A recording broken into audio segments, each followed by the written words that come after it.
Hello, everybody. Thank you so much for showing up. We are continuing our interviews with local political candidates, and today we have Priya Sundareshan, if I'm pronouncing that correctly, Priya Sundareshan. Great. Great. And Stan Caine. Priya is the Democratic candidate and Stan is the Republican candidate. They are running for the Senate seat in Legislative District 18. So what we're going to do today is the audience is going to be muted, but we very much encourage you to write your questions in the chat. And Sarah will kind of, gather them together and send them to me. I'm going to start off. I'm going to ask the candidates to just kind of tell us a little bit about themselves, and then I'll have some questions that I want to ask them, and then we'll move into the reader questions. So let's start with Stan. Stan, could you just tell us a little bit about yourself? Well, first, Kurt, I want to thank you and Sarah and Priya for this opportunity to have this time to talk. My name is Stan Caine. I'm 59 years old, soon to be 60. I have 3 children. I say children. The oldest one's 34 and the youngest one's 28. So I don't know if you call them children anymore. But all of them graduated through the public school system here in Arizona. I am a certified school teacher here in Arizona. I spent 33 years in the Department of Defense, defending our country. I have a Master of Science degree and a Bachelor of Science degree, and several other accolades that went with my career on there. But the biggest thing for me is I'm an Arizonan, and I really want to make Arizona proud. Okay, great. And the one thing I ask everybody is, how long have you lived in this district, in District 18? So District 18 just started in January, so right. Since January. But I mean, in total time, in what was LD9 and all of that, because I lived within a few miles of the same house for, I'd say, about 15 years or so. Okay, all right. I mean, the government would have me leave for a couple of years, then come back because they, what's called PCS, permanent change of station, but I always came home. Okay, great. Priya, could you tell us a little about yourself? Sure. Hi, my name is Priya Sundareshan. Thank you all for having me here. Good to meet you, Stan, and others. I was born and raised here in Tucson. I went to public schools here in Tucson. I then went off to college. I have a bachelor's of chemical engineering from MIT. Came back home to Tucson to attend the University of Arizona for our fabulous, wonderful law program, as well as a master's of economics, natural resource economics specifically. Taking advantage of our great University of Arizona, the institutional knowledge and research teaching, all of that we have here. Then I practiced law, energy and environmental law in DC for a few years, advocated with an environmental nonprofit for a few years, and then came back home to teach at the law school. So where I teach natural resources law and environmental law broadly. I've also been a voting rights advocate here in Arizona. And those issues, as well as dealing with our water crisis, our public education crisis, and also reproductive rights have all been very important issues to me through my campaign so far. Have you, how many years have you lived more or less in what is now LD18? Yeah, that's a good question. I was born and raised here in the district, and so count at least 16 plus going and coming the last few years, so over 16, maybe up to 20. It's hard to say. Okay, all right. We had a comment from a reader that I think it's a little bit hard to hear you. Oh, okay. There's a way for you to get closer or turn up the volume or something like that. Sure. Or try to talk louder. Does that help? We're getting some nods that's helping. Yes. Okay. Okay. Thanks. All right. Thank you. All right, so let's start out. We have one of the big issues of our day right now. After Roe v. Wade, state legislatures are going to have a whole lot more powers to pass laws related to abortion. So let's start with you, Priya. What would you like to see the legislature do with regard to abortion? This is absolutely one of the most important issues that we are talking about right now. We have lived in this country for over 50 years with the protections of Roe versus Wade, and this summer the Supreme Court just removed those federal protections. And now it is, as you say, it's up to states to determine what kinds of reproductive rights we have, what kinds of rights we have to control our own bodies.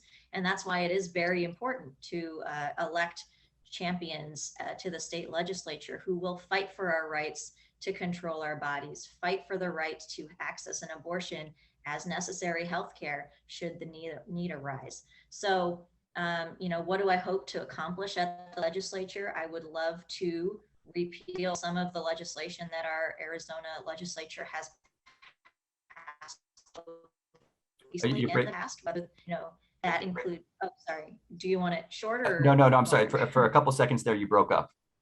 Oh, okay. Yeah, so you talked about repealing laws, and then it kind of broke up. Oh, okay. Repealing, yeah, some of the laws that the legislature recently passed last year, the 15-week abortion ban. The year before that, they had passed a law banning abortions for genetic anomalies. And I can tell you that I actually just had my second child within the last 6 months. And so being pregnant and watching these laws come through the legislature has been deeply personal to me. And I was watching that genetic anomaly law, waiting for my own tests to come through, not knowing whether I would need to access abortion as a form of healthcare or something really terrible to come out through my pregnancy. And similarly with the 15-week abortion ban, I was not able to have my first doctor's appointment until 12 weeks. And so it is incredibly extreme to have these bans at these early dates. We need to be expanding access to all forms of healthcare and not limiting that healthcare ability. I've just been asking all the candidates this question. There's a lot of variables here, but just to put it like kind of the middle of the road as possible. If there is a woman, a 25-year-old woman gets pregnant and there's no health risk or anything like that, but she just does not want to be pregnant, do you think that it should be legal for her to get an abortion? Fundamentally, this is about the government telling you what to do with your bodies.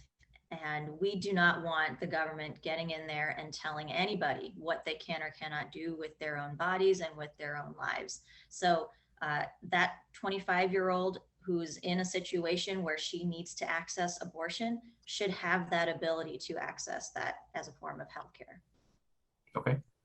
All right, Stan. So with regard to abortion, what do you think the state legislature should do? Well, first off, we have to understand that our United States is a republic, not a democracy, and we have a constitution, and the 10th Amendment of the Constitution guarantees states' rights. There is no right to have an abortion, but there's rights for the states to regulate their laws.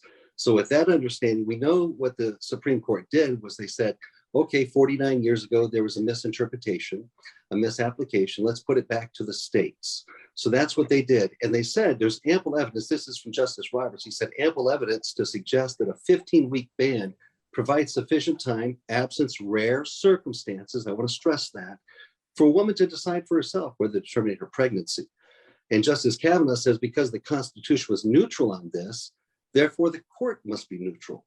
And he went in a little bit further, and Kavanaugh and both Alito both agreed this does not affect past Supreme Court decisions about legalizing interracial or same-sex marriage. So I want to take that off the table. So now, when you start talking about a person's rights, my ex-wife and I had 3 children. 2 of them were home births. And we had midwives at those home births. We also had registered nurse and a whole bunch of other staff online. My ex-wife was very much into natural childbirth and such. And we went to the appointments and everything that you're supposed to do to make sure that the proceeding of the child is fine. Prior to getting our first child and being blessed by God by being pregnant, we practiced birth control. And birth control required at that time rather, for my ex-wife, who then went to the county health department, this was in California, and then got prescribed some birth control methods. So she was on birth control pill for a while, and that was our chosen method for doing birth control. If we had gotten pregnant without birth control, having an abortion, in my view, is not birth control. It's different when you're talking about the rare instance when somebody has to make a decision. I am not a doctor. I don't play one on TV. But what I do say is I trust them in their opinions. And here's the most important part. I think Priya really hit on it very well. When you're a mother and you're going through and you're having that child develop inside you, you don't know what you don't know. And that's one of the most, it's really one of the most frustrating things, because you hope everything's okay. So you put your trust in God, you put your trust in your ability to eat well, sleep well, and take care of things. Now, the difference is, and again, I've got to congratulate Priya on this, because she said, yeah, we don't want the government telling us what to do, or what not to do is the most important part, because we do have the right to life, liberty, and the pursuit of happiness. So we have to take all of that into consideration. When you're talking about the abortion and what was recently done with Roe v. Wade, people were under the misconception it's a constitutional right, when in reality, it was not a constitutional right. You asked me what my view was on the Roe v. Wade overturning. I explained to you the different situations and how we're a constitutional republic, and states' rights are where those decisions belong. And that's based on what the Supreme Court said. And so, yeah, I appreciate you explaining your view on Roe v. Wade.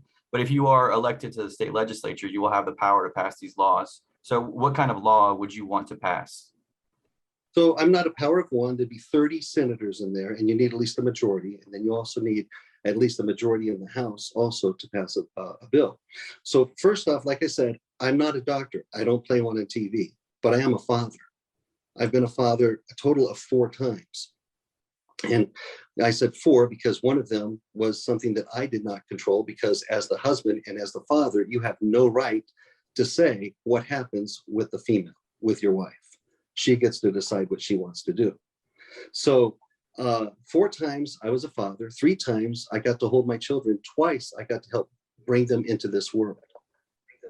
As far as laws, I would take the laws that are on the books now, 15 weeks, that's plenty of time for a person to decide. If they practice birth control, abortion is not practiced birth control. So you would want to have the 15-week cutoff. That's yes. The law you would like to have. With the rare circumstances, and I'm not medically, I'd have to get some medical input from somebody smarter than I to say, what are those few instances? So it would be a 15-week ban, or 15-week cutoff with some special circumstances. Could you give us an example of what that would be, a special circumstance? So some circumstances where a woman is pregnant and the child doesn't develop out of the fallopian tube, and it's a no-win situation for either person. Mm-hmm. Again, I'm not a doctor. All I can say is what I've researched on a few things. So in that situation, you'd have to have some information from a medical professional, and then take that, just like I did in all the 33 years in the Department of Defense. Every time we went out and did different things, I was not a team of one. I literally had hundreds of people in my team. Sure, together. Sure, but you would be writing laws. You know, yes, you would be and I would take that input. Language in. Yes, I would take that input, and to say, what would you write? I don't know, because I haven't had the input yet. Okay, we had a question from a reader about rape and incest. If there was a pregnancy as a result of rape or incest, what would you do there? What would you want the law to be? So all of it depends on situations. It's just like a drunk driver who gets in their car after being drunk, drives their car, gets into an accident, and kills somebody. Was their intention that night to go out, drink, get in their car, and kill somebody? Or was it an accident that occurred? Do you still hold them responsible for the thing? So I'm getting to your answer here, because I'm trying to correlate. Mm-hmm. The correlation is when somebody commits a crime, whether it's rape or incest, both of those are crimes, just like the drunk driver driving the vehicle. The drunk driver gets into an accident, that's a crime. You hold them accountable. Now, the victim in the crime, whether it's the drunk driver hit somebody's car, killed them, maimed them, whatever, the victim still has rights.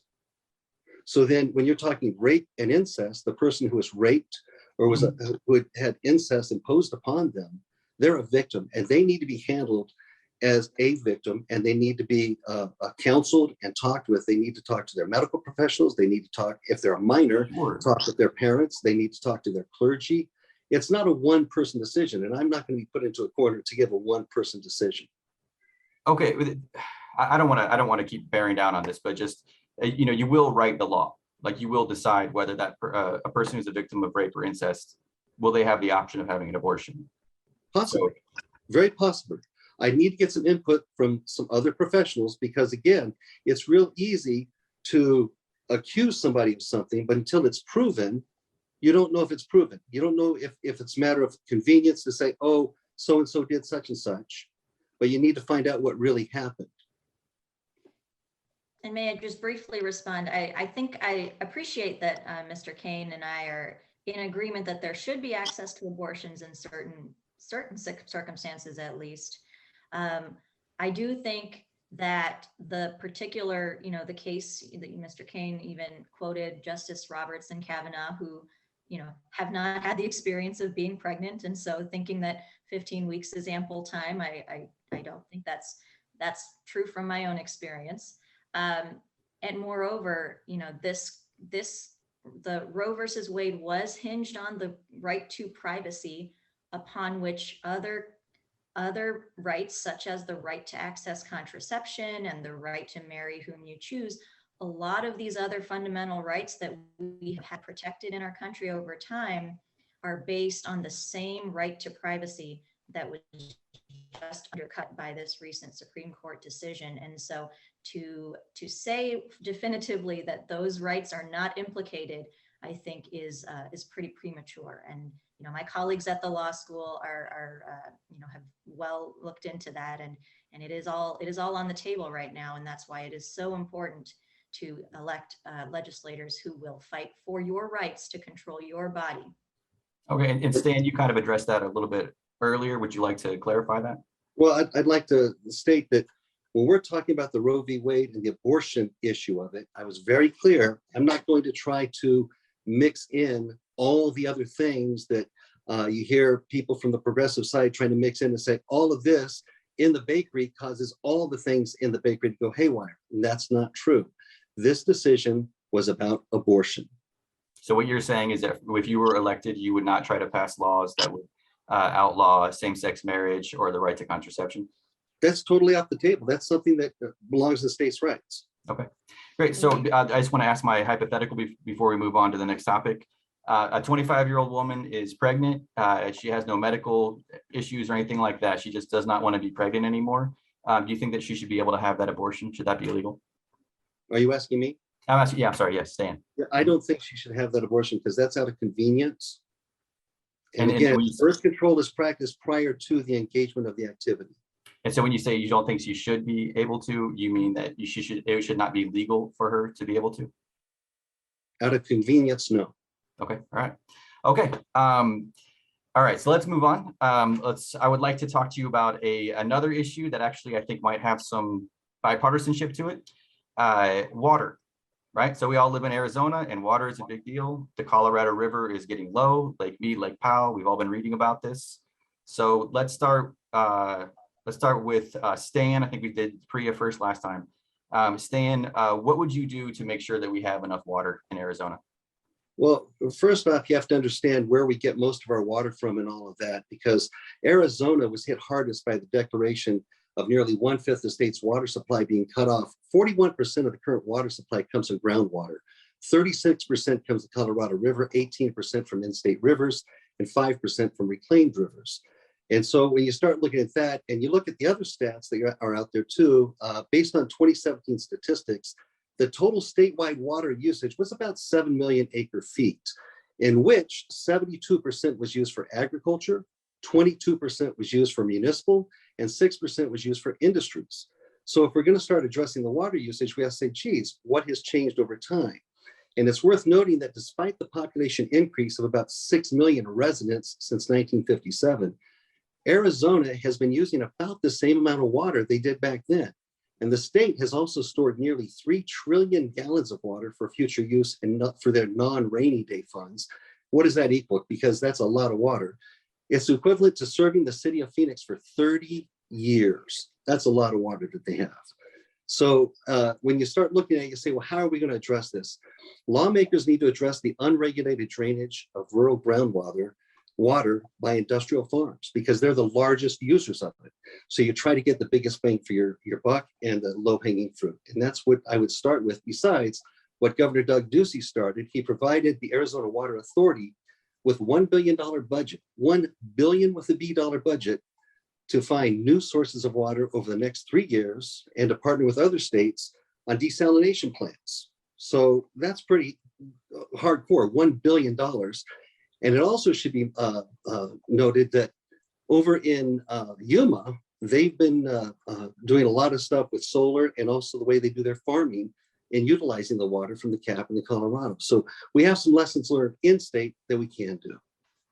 I think one of the things you kind of honed in on was regulating water use for agriculture. Is that right? Well, what I said regulate is that we need to look at the use of it first and how it's used and Okay. how it's gone through. I'm the last person to say regulate, but Okay. at least look at the use of it to see that we're using it smartly, because Priya is the expert in the environmental stuff, but I am a human and I use water and I use the environment to live just like everybody else does. And this stuff is really, really smart. I mean, there's other things you probably heard, pumping the floodwater from the Mississippi River Basin to either the Colorado Front Range or to New Mexico's Rio Grande, and then pumping over to the Gila River over in Phoenix to be used. And that could potentially move 600,000 acre feet of water. That's a lot of water. Mm-hmm. Okay. All right. Priya, what would you do to make sure that we have enough water in Arizona? Yeah, I have to say that, Stan, I think we have a lot of agreement here, actually. And so I hope that, the Republican colleagues in the Senate, adopt a lot of your opinions as well. Yeah, I agree. We do have a water crisis. As Stan has mentioned, population is not the real factor in our water crisis, our water shortage, because per capita water use has been on the downswing for the last few decades, and our metropolitan areas have done a really great job in becoming more efficient. That said, there's definitely more we can do within our cities to encourage even more efficiency. Encouraging rainwater harvesting and other stormwater capture and reuse, all of those tools that our municipalities can bring to the table. But again, as Stan pointed out, the vast majority of water in this state is used by agriculture. And again, as he pointed out, the groundwater is a huge source of opportunity, actually, because we're only regulating groundwater within certain areas of the state, which leaves many parts of our state with groundwater unregulated. You hear these really terrible stories of people whose family houses in rural Arizona their wells are drying up because without any regulation, a large corporation can come and sink a well next door and draw down the water table to the point where that family's well no longer reaches it. So we need to really be taking a look at expanding our groundwater regulation, the Groundwater Management Act coverage to more parts of the state, to protect our aquifers, to make sure that we have water for Arizonans. And we also know that, in case folks haven't heard, the Republic did an article a few months ago showing that state lands are being leased to corporations, and in some cases foreign corporations, at very low rates. And again, because our groundwater is unregulated, those corporations can lease the land at very low rates, pump water out of those lands at the prices that do not match market rates. So what we need to be doing more regulation and also more accountability and increasing the prices of leasing the state lands to make sure that we're getting market rates for our own resources. Kurt, can I just piggyback on something Priya said? Yes. So when you look at the state of Arizona and the footprint that's actually owned by the state, it's like 20%. So we need to also be concerned, and I think, I'm not going to speak for Priya, but I would ask her, do you agree, that we need to look at what the federal government is doing with Arizona land? Priya, would you like to? Sure, I think I can be in agreement. We should look at all users across Arizona and make sure that we are all being as efficient as possible, conserving water as possible across the board. Super. Okay. All right. Now let's move on to schools, right? So Arizona public schools are not funded very well relative to the national average. I think we're kind of always down near the bottom. And recently in the past legislative session, we greatly expanded the voucher program, the ESA. So I want to start with Priya this time. Do you support the voucher expansion? Or what would you like to do to remedy the schools in Arizona? Yeah, no, this is absolutely an incredibly large problem that Arizona's been facing. We have done this to ourselves over the last, decade or two even. We've been seeing these cuts to public education coming down from the legislature and the governor. and really draining our schools of the resources that they need and keeping teacher pay really low. I've, some of my compatriots who are running in other districts across Arizona are telling stories of the time that they had to run and protect the kids in the classroom that they were teaching because the ceiling caved on them. So we need to be funding across the board, K-12 as well as higher education. I'm sorry, Priya, you broke up after as well as higher education. So I also have higher. I'm sorry. Okay. There's a, Sorry. you said as well as higher education, and then it broke up. Right. Okay. I hope I'm back. You're back. I teach at the law school, so higher education, and having gone to the University of Arizona myself, I was actually in law school in 2010 when we started to see the recession being used as a reason to make cuts to our higher education funding.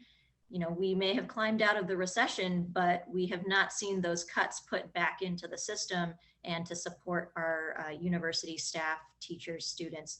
And so the question was, do I support the voucher expansion? I do not. I think we need to be supporting our public schools that they regulate their teachers. The teachers have accountability measures.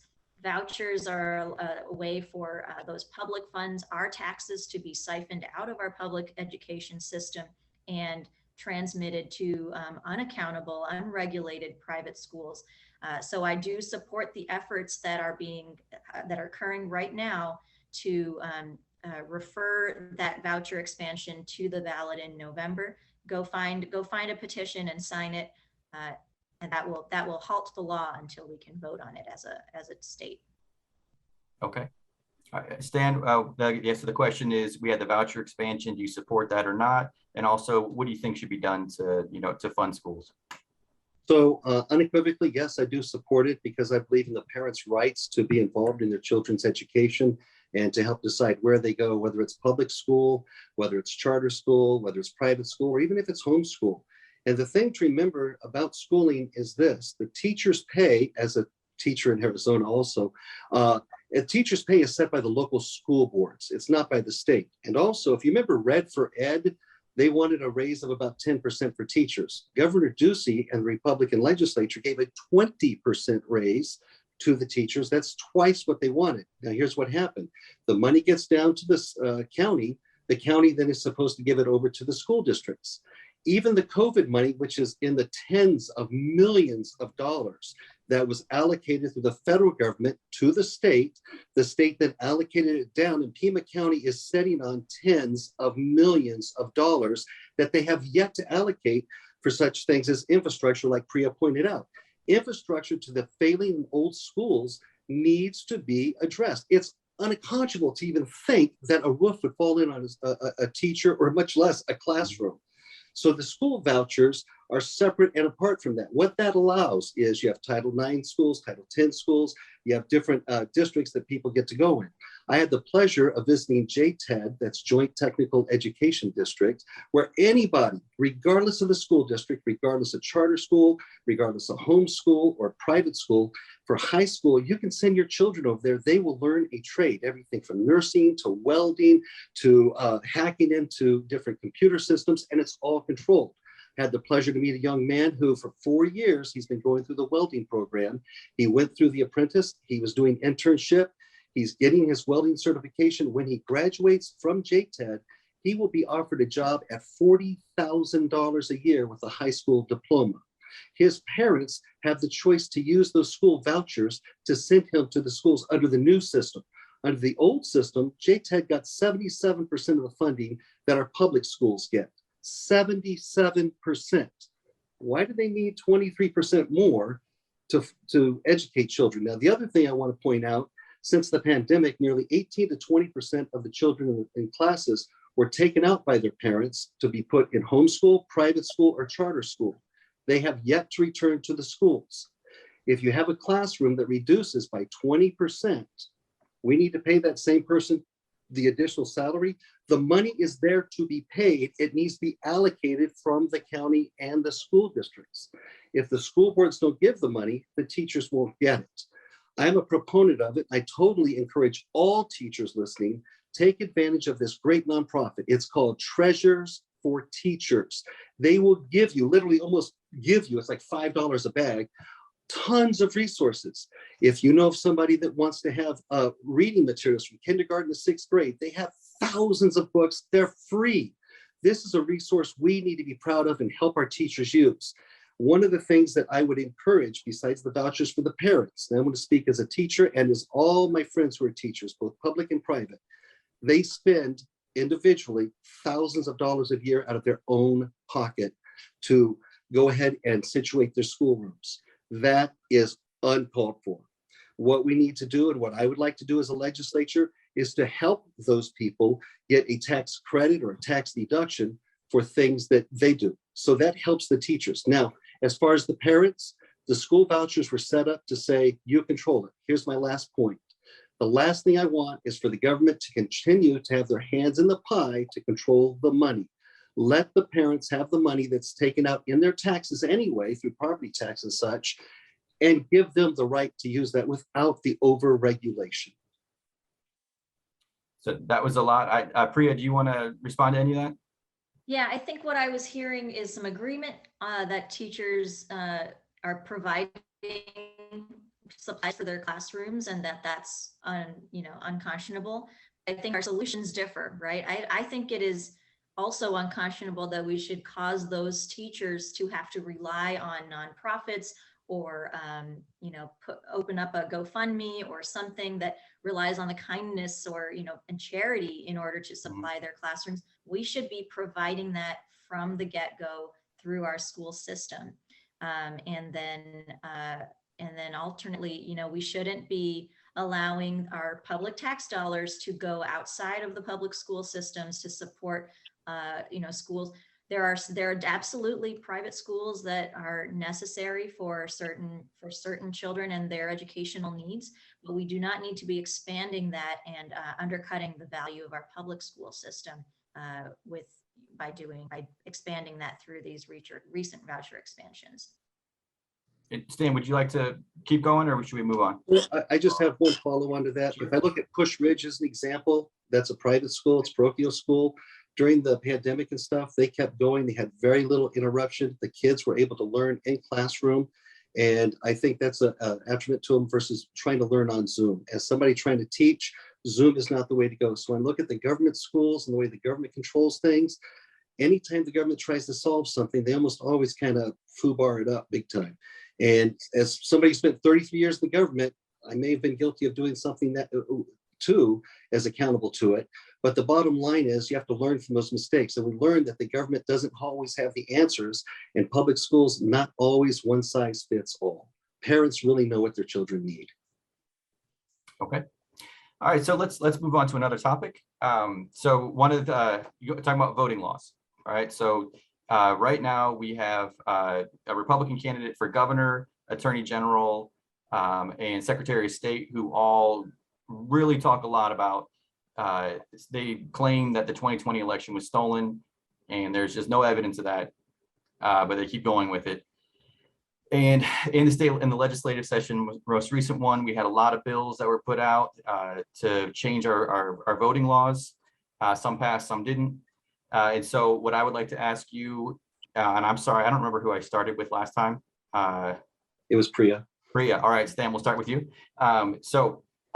With regard to the voting laws that are being proposed, what would you like to see the voting laws be in the state of Arizona? Any kind of changes you would say? And I also want to ask, do you believe that the 2020 election was stolen, was fraudulent? So Kurt, you asked several questions in there. Let's start with, go ahead. Okay, so let me just start with, do I think the votes were stolen or the election was stolen in Arizona? Is that your question? Or are you That's talking part of it, yes. Mm-hmm. So I had the privilege to be an observer, a poll observer, as well as observer at the elections office and at the recorder's office. I was prevented from going into the polls for an hour and a half, even though I had my certification. Had to call our legal team to get me in there. Once we got in there, an hour and a half worth of voting had occurred. The only person you can talk to is the supervisor of that polling place. And I noticed they're running around and she kept asking, where's the laptop? Where's the laptop? And I thought, wow, does Hunter have another laptop?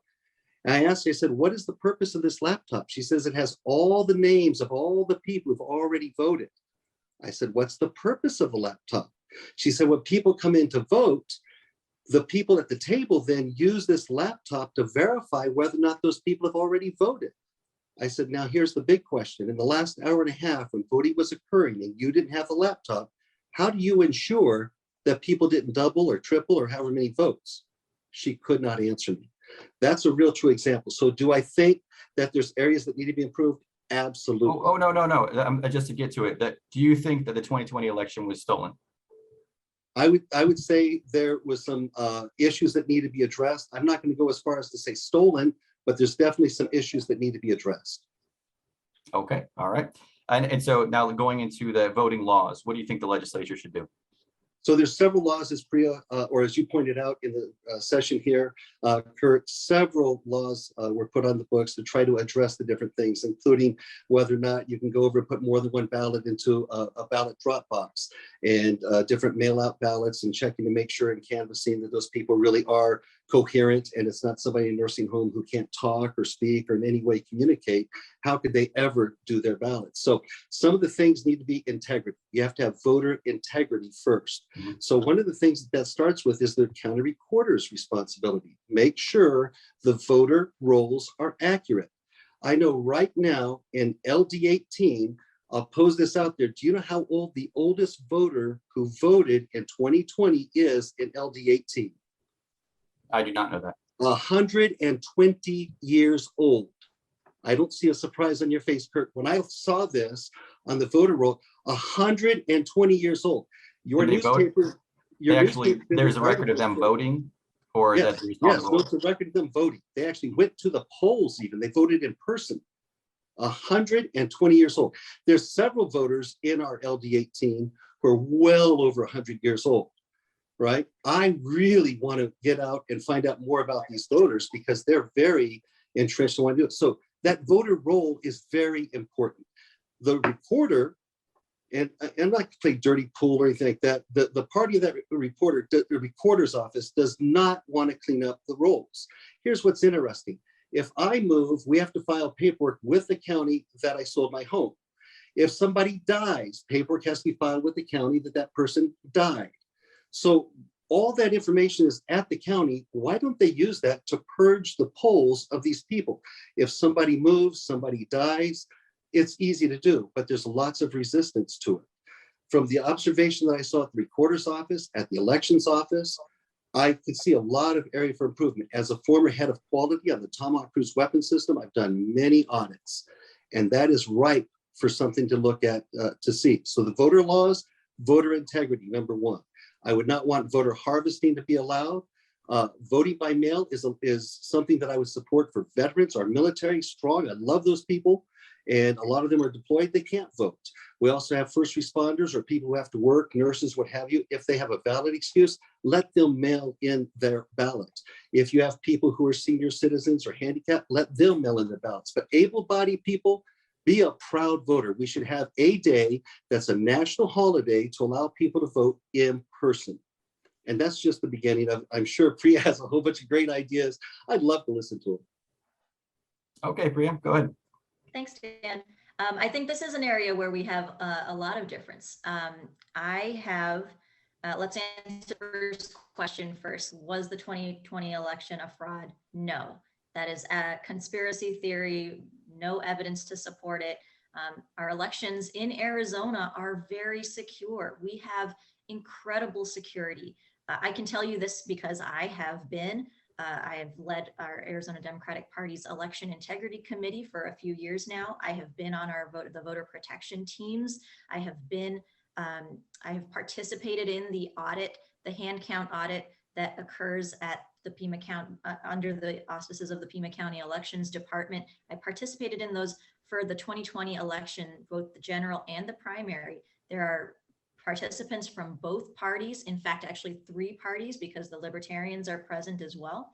all of the parties go in, we conduct the hand count audit, we verify that the ballots match the number that the computer tallied, and we all sign off that yes, this election is secure. These are the numbers that were reached. So there are a number of checks and balances that occur within this process. And so I think a lot of this concern over voter fraud is completely overblown, and it is an effort to prevent people from voting. So our vote by mail system is so important in Arizona. Arizona was a leader in vote by mail, and we have now been doing this for decades. Unfortunately, the Republican Party in Arizona has sued to try to invalidate our vote by mail system, the system that we are incredibly proud of. And speaking of being a proud voter, I cannot tell you how many pictures I see on Facebook of a person having completed their vote by mail ballot, turning that ballot into the mailbox, proudly saying that they were a voter. And, you know, not to mention the ability to thoroughly research every candidate, because you are sitting at home at your dining table, looking through the whole ballot and saying, okay, this is really important. I take my responsibility as a voter very seriously. I want to know who is running for that mine inspector. Oh, Corporation Commission, you have to vote for 2 candidates. Let's make sure we vote for 2. So things like that. It's a very important system. If you are rushed and have to go in to the polls and complete your ballot, you might miss some of those things. And that's not to say you should also have that option to vote in person. So my belief is that we should be making voting as easy and accessible as possible to every voter in Arizona. Our vote by mail system is secure, it's solid. We have done it for decades. And our vote by mail system and the ability to turn in those ballots by mail or by drop box is so incredibly helpful for our rural voters, for disabled voters, for the elderly. It just allows all of these people to participate in our democracy and in our voting process. And you know, there's really just no evidence that voter fraud occurs. And in the limited instances where there might be a question of voter fraud, we should allow our officials to conduct an investigation into that potential voter fraud and find out what's occurring. But we absolutely should not be purging the rolls of voters ahead of time. We need to conduct that inquiry very seriously after the fact. But it would be incredibly bad for a voter to be purged from the rolls before they have their opportunity to cast their ballot. All right, so I know there's a lot to talk about every single one of these issues. Stan, if you got a burning desire one to quick respond, just one quick clarification. I never said purge the people who are alive and in the district and living and solid voters.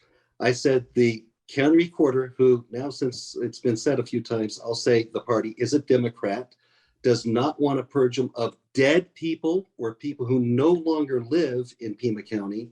That's what I'm talking about purging. Living people, like Priya says, we agree. Leave the living people in Pima County in Pima County. Well, and I'll just respond that I know that our government, our county recorders, our Secretary of States have in the past been pretty proactive. You know, when I moved away after law school, they, as soon as I filed my change of address form, the Secretary of State sent me something in the mail saying, hey, looks like you moved. We're going to take you off of the voter rolls. So I think that we're plenty proactive in that regard. all right, okay, great. So I have a couple more questions, but I also want to encourage the readers. If you have any questions, I know we've had a couple that I put in through here, but now is the time to ask. So put them in the chat. Okay, so moving on to another big issue is gun safety, mass shootings. This dominated the news, and it will again, unfortunately. So I wanted to, ask, what should the state legislature do with regard to mass shootings? And so I forgot again who I started with last time. It started with me the last time. Okay, great, thank you. Priya, what should the legislature do with regard to mass shootings? Yeah, I think this is something that the legislature has a very important role, because we are tasked with legislating for the public health and safety of our citizens. And we are seeing that mass shootings are becoming an epidemic in this country. I was in high school when Columbine happened. And so, there I was sitting and something similar had occurred, or something had happened to someone in a similar situation, just, a state over. And we thought that would be it, but it wasn't, because now we've continued to see mass shootings continue on and on. And we need to be addressing why that is. We need to, look to the organizations that have done research on this and are advocating on this. Groups like the Brady Center and Moms Demand Action and Giffords, they've done a lot of good work in looking into the kinds of meaningful changes that could be passed in order to protect the right of gun owners to access guns, and yet, put into place gun storage requirements, safety trainings, closing the loopholes about purchasing, where if you purchased it at one place, you undergo the required background check and mental health and stability. But if you purchase your gun somewhere else, you don't have to go through that background check. And looking into waiting periods. These are all things that we can do at the state level. And we should also be looking into manufacturer liability, because that is something that if the people who are putting out, weapons of mass destruction are held liable for and held responsible for the mass shootings that occur, then we'll start to see a real difference in our country, and much safer. And I have to say, as the mother of two very small children who are about to enter the school system in a few years, I know this. I know parents across Arizona feel this right now. The schools have started, and there is that worry when they send their child to school. Will I see my child at the end of the day? And we need to change this reality. All right, Stan, what should the legislature do with regard to mass shootings? Well, first off, mass murder is something that we need to address, because when you have somebody out there, regardless of the vehicle they use to do these mass murders, we need to address why they're doing it. We see people driving cars through holiday parades, killing people, maiming people. We don't go after the car manufacturers. We don't go after the cars themselves. We go after the person who's driving the car. So my heart goes out to any and all person who may have suffered a loss or an injury. And an injury doesn't have to be physical, it can be psychological. As a matter of fact, I know people from Uvalde who was in the Uvalde school system, and also a person who was down at the Border Patrol who worked down there. And my heart goes out to all of those people. When this mass murder got access to the school and started doing their things that they were doing, it wasn't a matter of how did they drive to the location, it's what they used. So first off, we have to remember we are a state that has several laws that govern our people and our rules. We cannot govern what a person who is psychologically deficient and trying to make them better, because we just can't do that. But one of the things that you can do is look at how you have the purchasing power. We have a Second Amendment that allows people in America to own guns, but it has to be a responsible ownership. Everybody I know who owns guns, including myself, we are responsible owners. We register them. Now I can look at other people such as Hunter Biden, who lied on his form, still got a gun, took the gun, put it in a trash can. It was a gun. I don't know if it was loaded or not, but what happened to Hunter Biden? Not a darn thing. Where's my people on the left yelling for equal justice? Because somebody could have got that gun. Somebody could have caused problems, just like we saw in California when a homeless person received a gun out of a trash can or out of a bag that he found. When we start looking at gun ownership, one hyphenated two words come into play: self-responsibility. So we have self-responsibility with a person who owns a car. We expect them, they're going to follow all the rules. We expect them that they're going to drive on the correct side of the road, do the speed limit, stop at stop signs and all of that. Same thing with gun ownership. We expect them to maintain their guns in working order, keep them locked up, keep them safe, keep them away from children. They would also make sure that they are schooled in it. I personally am licensed to carry. I also belong to the Arizona Citizens Defense League. And part of what we do is we advocate to make sure of responsible ownership. Part of the thing that I heard, and I totally disagree with, we don't go after manufacturers of many things when people have deaths or people suffer harm from these products. What makes it different to go after this? Because the mainstream media says it's something to do. If we had self-responsibility, then we'd be able to make sure we had that. So what kind of laws you're asking about, Kurt? And I'm not trying to jump around. The laws. It's complicated, I get it, yeah. It's very complicated. We have a Second Amendment that's guaranteeing the Constitution, but we also have to make sure we have people who are buying weapons who are allowed to buy weapons. For example, again, bringing up Hunter Biden. Even though he was the vice president's son and later the president's son, he owned a weapon and he was somebody who had a drug problem. He was professed to have a drug problem. He should not have answered the questions he did. The FBI tried to retrieve that form from the gun shop where he bought the gun. Gun owner said no. So we know that this is true. We also know for truth that Hunter Biden later, however, what caused him to do it or the situation to occur, a gun that he owned was then discarded. So that's not self-responsibility. That's not reliable gun ownership. We need to look at it. In Arizona, I believe in making sure that when we have mass murders, we hold the murderer responsible. It's the same thing if somebody went out, got drunk, drove their car and killed somebody, or somebody wasn't drunk and they drove their car like they did in Wisconsin into that parade and killed people and maimed people. We hold the person responsible. So you would not support the manufacturer's liability? No. Do you have a law that you would like to pass in the legislature regarding mass shootings? Holding the mass shooter responsible. Okay, so kind of like prison time for the shooter? Well, I don't know if prison time's it or whatever the court system allows. I'm not an attorney. I've never played one on TV. But at the same time, Kurt, what we have to do is find out from the law enforcement professionals and also from the mental health professionals what is best for this person because of what they did. I mean, we just don't go in and start knocking down doors and stuff and demanding things. We want to go in there with a cool mind and a clear head. Mm-hmm. Okay. Are you, Priya, do you want to jump in here?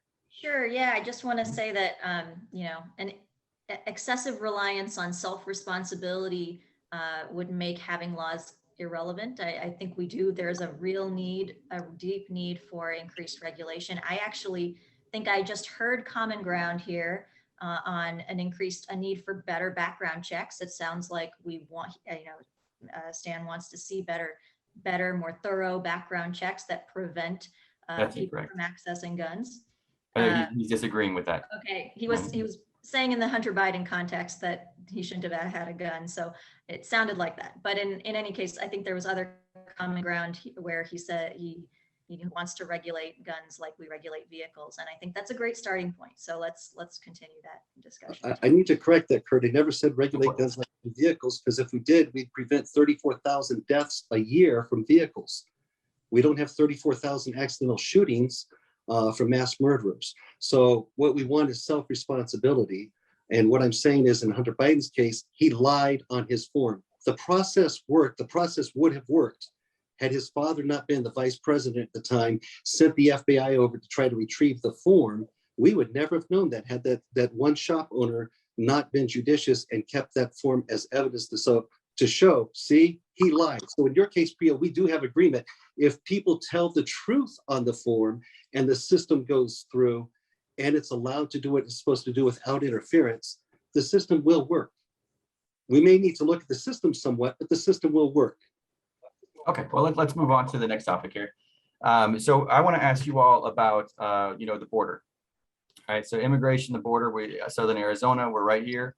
And I spent a lot of time. I used to be the border reporter for the Star, and I worked for Nogales International. And I certainly have my own views on it.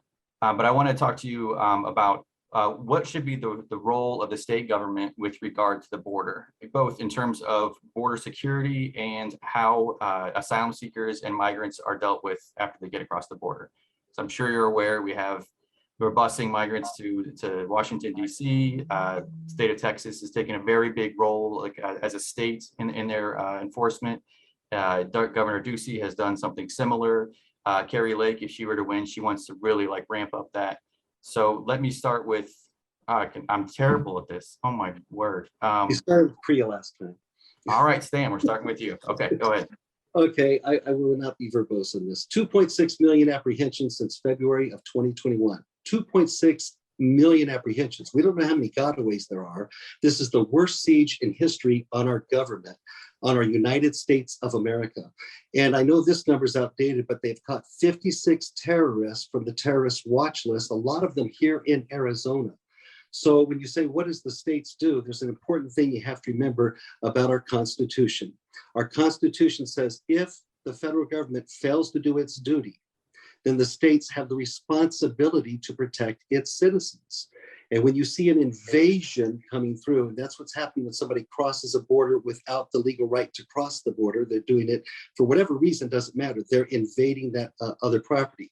And when we see that, we have to say, geez, what are the state's rights to do? Well, each county has the #1 law enforcement official in the county, and that's called the sheriff. The sheriff, by constitutional power, has the power to be the #1 top dog in the county, and they can do a lot of different things to help stop some of the stuff. It's interesting when you start looking at what was versus what is. And so we had 82 miles of border that is open that still needs to be closed off so we can have walls. It's real simple. And I would ask anybody, check any home that has a door, they're going to have a lock. Check anybody that has a fence around their property, there's going to be a gate. I'm going to assume most of the time there's going to be a gate with a latch, maybe a lock on it too. Go up into the Catalina foothills and look at the $1.5 million homes up there, $2, $3, $5 million homes. They have security systems. They have all kinds of things to protect their little piece of the property. So I have 4 solutions for us in what we do. We need to have the federal government step up first off. If they're not going to do it, then the states can step in. But we need to have remain in Mexico. We need to stop asylum shopping.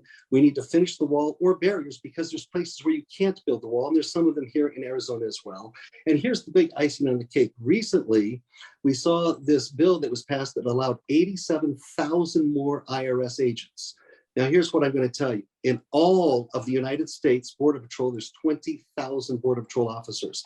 20,000.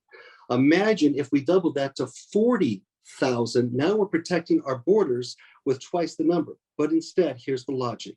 Our Democrat president wants 20,000 people to protect the border, but 87,000 more people to come after its citizens. Think about that for a second. We need to give our Border Patrol officers what they need to do their job and stop locking their hands. As far as the state goes, if we have to call out our National Guard, if we have to have the sheriff implement things, if on state land versus federal land, we need to make barriers, that's what we need to do. People can come to our country. I welcome people into our country legally. Lastly, in Arizona, going down to Nogales during the pandemic, the border was supposed to be closed. This is a legal crossing point. I don't know if anybody besides myself and my fiance has been down to the border. It was like a ghost town because Nogales relies on the trade and commerce from the Mexico citizens. And it was very sad to me because I love going down to Nogales and spending time down there. That's an Arizona issue. It impacts Arizona tremendously.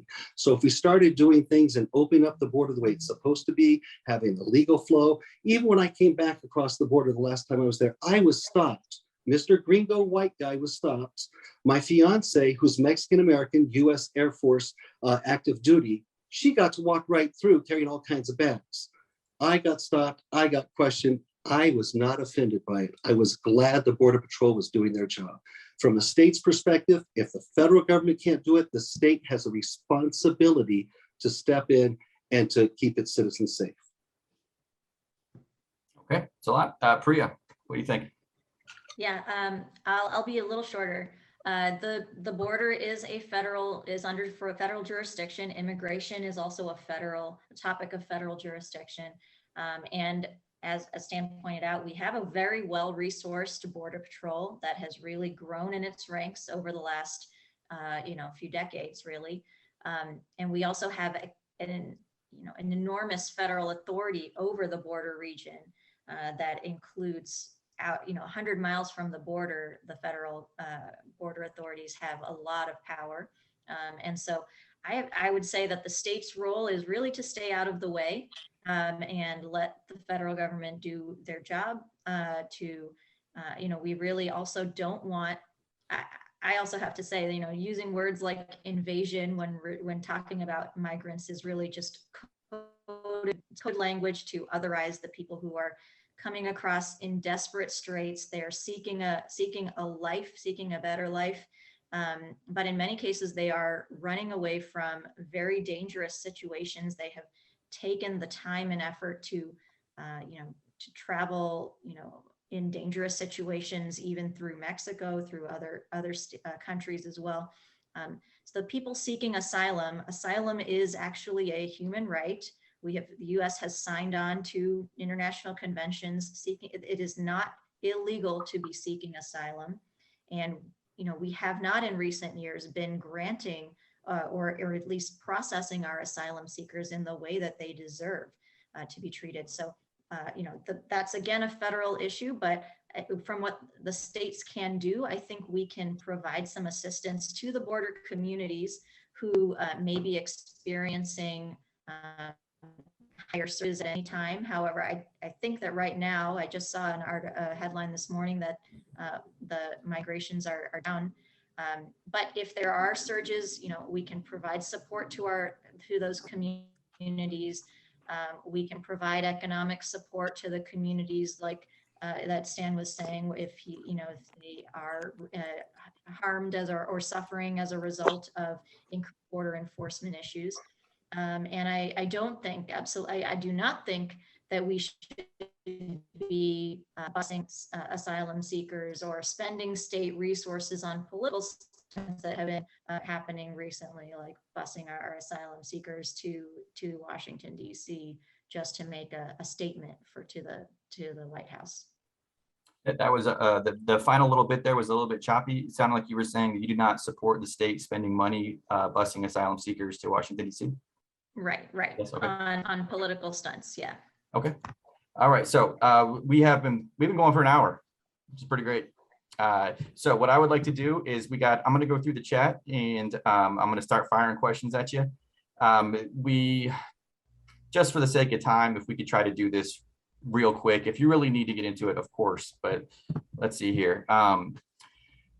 All right, so this is a border question. Do you think the wall should be removed in remote areas where it impacts negatively on biodiversity? Yeah, having covered this, there was a lot of concerns that were about wildlife being able to go back and forth. I think that's what they're getting at. How about Stan? Do you want to do, Real quick, I've participated in several environmental impact studies with federal government in construction. They do that before any construction. No, while it's there, we already have an environmental impact study. Just to be clear, they did not conduct an environmental study before they built the wall. What specific area are you talking about? They did do environmental impact studies. They got clearances for environmentals. They did not. No. The 2005 Homeland Security Act, I can't remember the exact name, but it does allow building of the wall and border authorities to bypass all environmental statutes. So much of the wall was done without regard to the environment. And so to answer on my end, right. we need to provide wildlife corridors. We should remove walls where it is necessary for wildlife, traffic, as well as, water passage. We've seen areas where the wall has toppled over because of flooding and other things, and it's just doesn't make sense. Okay, and Stan, to get your answer to the question would be what? No. Yes. Okay. So do not remove sections of wall where the biodiversity. No. Okay. All right. Now let's go. We're jumping topics real quick here, people. All right. So we have a question about what can the legislature do to promote teacher retention during these difficult times. And let's do Priya. Okay. During these difficult times, or in general, we need to increase teacher pay. We have to be doing, that's fundamental. We need to reduce classroom sizes, all of these things, providing the, other support staff at schools to be able to support the entire educational mission. All of those things we need to be doing to increase our teacher retention. And Stan? So teacher retention is something that there's a lot of people out there that have skills, that have degrees, but they don't have teaching certificates, because you keep hearing about teaching shortages, right? Teacher shortages going on. So we want to retain those people who are good teachers, and we need to do that through incentives, but at the same time, we need to make sure they're actually doing their job and not just retaining people who have a job to retain.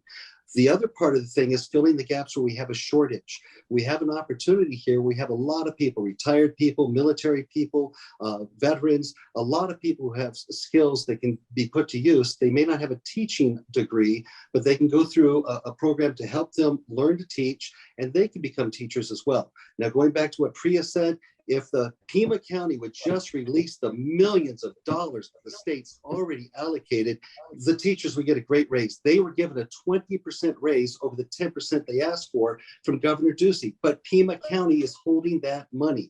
I agree, teachers need to be rewarded for the 3/4 of a year that a full teacher works. They need to get that pay. So yes, teachers are a great resource in our society. Okay. All right. So Stan, we got a question for you. It is, someone is pointing out a possible discrepancy in how you've answered questions with regard to regulation. So you do not want to impede parents' rights to choose where their kid goes to school, or you don't want to regulate gun ownership, but you believe in regulations for a woman's right to choose, abortion. Is there a discrepancy in there? So I don't know what the question is there, Kurt, but I'll think what you're trying to say is there any inconsistency in my view? That's what I'm getting at. Mm-hmm. Okay, so it's very simple. The Constitution has states' rights. The Constitution has different things in there for people's rights. These rights come from God. They don't come from the government. The other thing in the Constitution says the states has the ability to do regulations. All right, so I totally support states' rights, unequivocally, just 100% states' rights. So if there's any confusion on that, that's let me take that off the board there, because you're trying to come, not you, but it's the viewer may be getting convoluted between what was perceived as a federal right under Roe v. Wade, which was never a federal constitutional right. It was something that was adjudicated in court, later found out to be an error, and then it was corrected, just like we have several other things. I believe states' rights are there. I believe our federal rights are there. And I believe in being consistently in applying those. I hope that unequivocally 100% states' rights, they have regulations they can impose. I may or may not agree with those regulations, just like I'm sure Priya may or may not agree with different regulations. That's what makes us human. That's what makes us unique. Okay. All right, this one is for Priya. There is a couple small ones in here. They want clarification about, do you not want to purge the voter rolls of people who have moved or have died? I think that's something that the county recorder and their election department can look into and do so in the thorough manner. I, as the legislature, do not want to require them to do so in a way that would potentially impact real, voters who have not moved or who have not died. I want to make it clear that it should not be a legislatively mandated thing, but I believe that I will encourage our county departments to do so in a thorough, investigated way. Okay. And then this one I think is for both of you. This is about SROs, school resource officers, police officers at schools. We want to know, they say, will you please comment? Just, I guess, what do you think about SROs? And let's do Priya. Okay. I have read a little bit and heard some reporting on the impacts that some school resource officers have on children that they're interacting with, and in many cases that it is actually just an earlier introduction into the criminal justice system, and that it does not that they are setting up the children who have come into contact with school resource officers for a record at a very early age, when these children should really just be being supported and being treated, taught and supported by their school system. So You know, it's a general question, so I think that I would need to learn a little bit more about, you know, what the questioner is asking. But I do think that, you know, we've probably gone a little bit too far in mandating school resource officers, as opposed to, you know, trying to if we're talking about preventing mass shootings, I think there are better ways to get at that, and that's by regulating the source. Okay, Stan? Simple. Instead of 87,000 IRS agents, I'm sure Priya would agree. She wants her kids to be safe. The school resource officers, if we get 87,000 of them, make the parents a priority. Make the children a priority. It's not just stopping mass murderers from happening. The school resource officers are there to prevent gang violence. They're there to prevent people from getting raped and maimed and several other things. It's not just the mass murders that occur. So resource officers, I'm a huge advocate of. Instead of getting 87,000 IRS agents to patrol after the American citizens, let's get them to help the parents and protect the children. I'm sure Priya wants her children protected. Well, I guess I have to answer that. I want my children protected, but I will look to education advocates more specifically as to whether they think that school resource officers are always the answer or are necessarily providing that kind of protection. Okay, so we have another school related question. This one is directed to Priya. What do you see? What do you see as parents' rights if a public school is failing? Do you want that parent not be able to? Oh, I'm sorry. Do you want that parent to be able to take their child to a charter school that exceeds academic expectations? Sure, and I think every parent already has that right. That's the concept of private schools and charter schools. Parents always have the right to enroll their child in a school that's not the public school system. But the real difference is, are we going to then drain our public school system of the tax resources that they need, you know, and provide those tax resources into an unregulated school that may be providing a curriculum that could be, you know, heavily religious or any other source.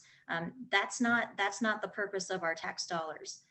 And so, you know, just coming back to the question, parents always have the right to take their children and put them in the schooling of their choice already. It's the question of whether we need to provide our public tax money to fund that. And Stan, I think that you think that I'd parents like have to the right.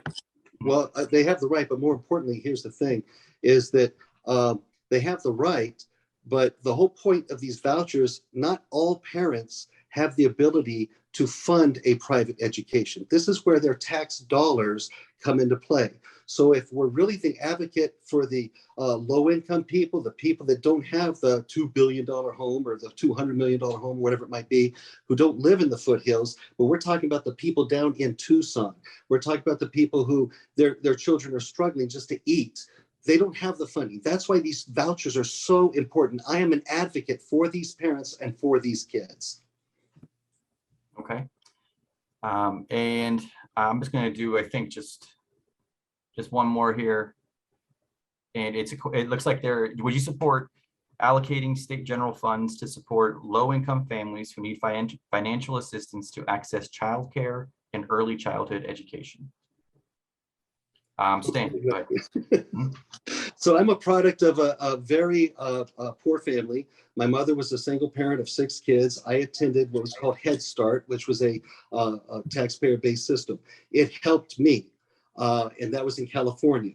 Do I say, should we do it and continue on? I think anything that helps in education in the not kindergarten on, but I'm talking pre-K environment, we need to look at it to see, is there something there that we can actually get a return on investment for the child as well as for their education?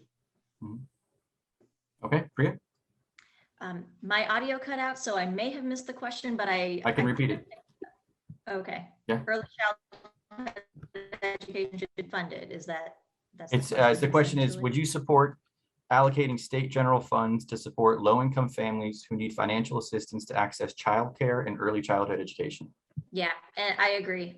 We absolutely should. Or as someone who has very small children, I know firsthand that without daycare, without early childhood education, You know, my children would not have the resources and teaching that they need at that early stage that would set them up for success as they get older. But also, this is something that that supports the working parent to be able to then go and you know, earn a living and provide for their family. So yes, let's support our families. Okay, all right. So we've been doing this for an hour and 15 minutes. We've covered a lot of ground. And I think I've taken most of the questions from the readers. So I'm going to do my little, the next for the readers, for people who watch this, we're going to be continuing with our candidate interviews. The next one is Tuesday, August 30th at 10 a.m. We'll have Kirsten Engel, who's running in Congressional District 6. Juan Ciscomani, he has not yet responded to us, trying to invite him to come. At 2 p.m. on August 30th, we'll have Raul Grijalva and Luis Pozzolo. They are running in Congressional District 7. And then on August 31st at noon, we'll have Dana Almond, who's running for the House seat in Legislative District 17. Okay, so, all right, I want to thank both of you for being here. And we had a big conversation. You guys obviously disagree on a number of things, but I would really appreciate the civility that you were able to disagree with each other and not have it be a mess. So thank you both for being here and for conducting yourself so well. Thank you, Kurt, and thank Priya. Thanks, Dan. Thank you, Kurt. Thanks, Yeah, and thank you to all the people who showed up. I so appreciate it. And we will see all of you next time. All right, goodbye, everybody.